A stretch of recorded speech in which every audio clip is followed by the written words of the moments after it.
27 साल बाद दिल्ली की सत्ता में भाजपा की वापसी हुई है और फिर से एक महिला को मुख्यमंत्री की कमान सौंप दी गई है।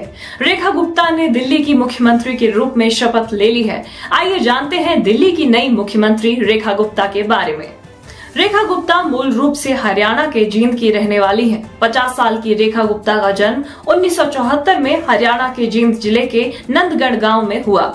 उनके पिता भारतीय स्टेट बैंक में मैनेजर थे। नौकरी के सिलसिले में उनका परिवार 1976 में दिल्ली चला गया। उस समय रेखा गुप्ता की उम्र केवल 2 साल थी।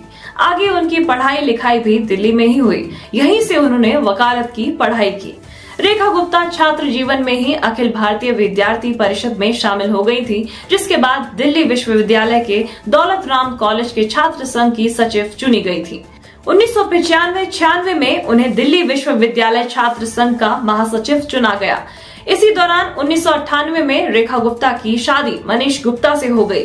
चुनाव आयोग को दिए गए हलफनामे के मुताबिक रेखा के पति एक लाइफ इंश्योरेंस कंपनी में काम करते हैं, साथ ही उनका स्पेयर पार्ट्स का भी कारोबार है। लेकिन इसके बाद भी उनका राजनीतिक सफर जारी रहा और दिल्ली विश्वविद्यालय से LLB तक की पढ़ाई पूरी करने के बाद रेखा गुप्ता 2003-04 में भारतीय जनता युवा मोर्चा में शामिल हो गयी। उन्हें दिल्ली भारतीय जनता युवा मोर्चा का सचिव बनाया गया। वो 2004 से 2006 तक युवा मोर्चा के राष्ट्रीय सचिव पद पर भी रही। उन्होंने 2007 और 2012 में दिल्ली नगर निगम का चुनाव उत्तरी पीतमपुरा से जीता। 2015 और 2020 में उन्होंने विधानसभा चुनाव भी शालीमार बाग सीट से लड़ा था, लेकिन तब उन्हें हार का सामना करना पड़ा था। साल 2015 के चुनाव में उन्हें आम आदमी पार्टी की वंदना कुमारी ने करीब 11,000 वोटों से हराया था। साल 2020 के चुनाव में रेखा गुप्ता की हार का अंतर घटकर करीब 3,500 वोटों तक आ गया। लेकिन इस बार के चुनाव में रेखा गुप्ता ने अपनी पिछली दोनों हार का बदला लेते हुए आम आदमी पार्टी की वंदना कुमारी को 29,000 से अधिक वोटों के विशाल अंतर से मात दी है।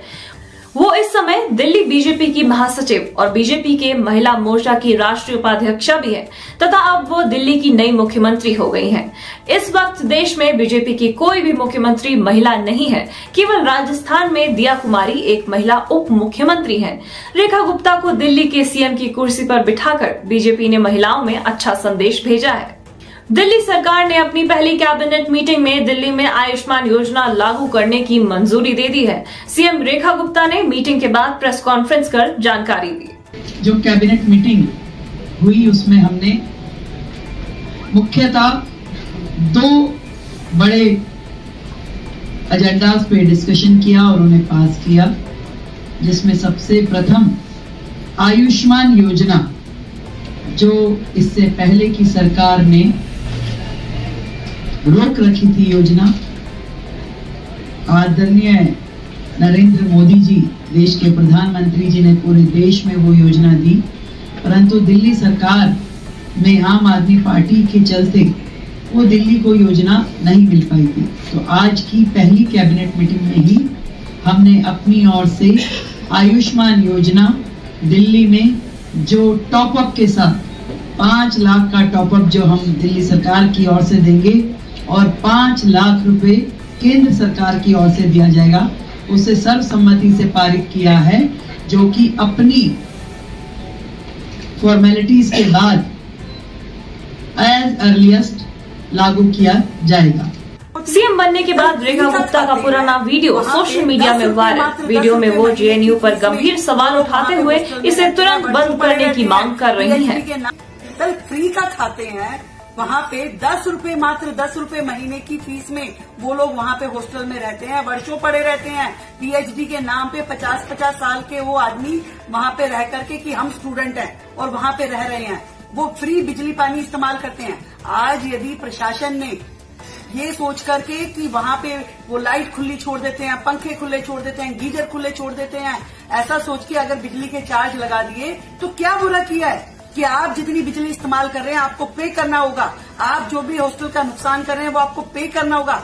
10 रुपए में क्या होता है? 10 रुपए आप चलते चलते किसी भिखारी को भीख भी दो तो वो मना कर देता है कि 10 रुपए नहीं लूंगा, और ऐसे में आप पूरे महीने हॉस्टल का कमरा इस्तेमाल कर रहे हैं 10 रुपए। उसे यदि प्रशासन ने 300 रुपए महीना कर दिया, आप स्टूडेंट हैं, आप 300 रुपए अफोर्ड नहीं कर सकते। एक तरफ आप लाख रुपए का मोबाइल जेब में डाल के चलते हैं, 3,000 रुपए की जीन्स पहनते हैं, 2,000 रुपए की टी शर्ट पहनते हैं, दारू पीते हैं, सिगरेट पीते हैं, जूते पहनते हैं 8-8 हजार रुपए के, 300 रुपए अफोर्ड करने में दिक्कत है। उसके लिए संसद पे जाके प्रदर्शन करते हो, संसद का समय खराब करते हो, लोगों को मिसगाइड करते हो, देशद्रोही काम करते हो। ऐसी यूनिवर्सिटी जो इस प्रकार से गंदी हरकतें करे, देशद्रोही काम करे, दिल्ली में, देश में होनी ही नहीं चाहिए। तुरंत प्रभाव से इसे बंद कर देना चाहिए ऐसे लोगों को जो हमारे देश के युवाओं को भ्रमित करे। मैं कहती हूँ क्यों ना हम सब मिलकर के इनके खिलाफ प्रदर्शन करें कि जेएनयू को हमारे देश में होना ही नहीं चाहिए।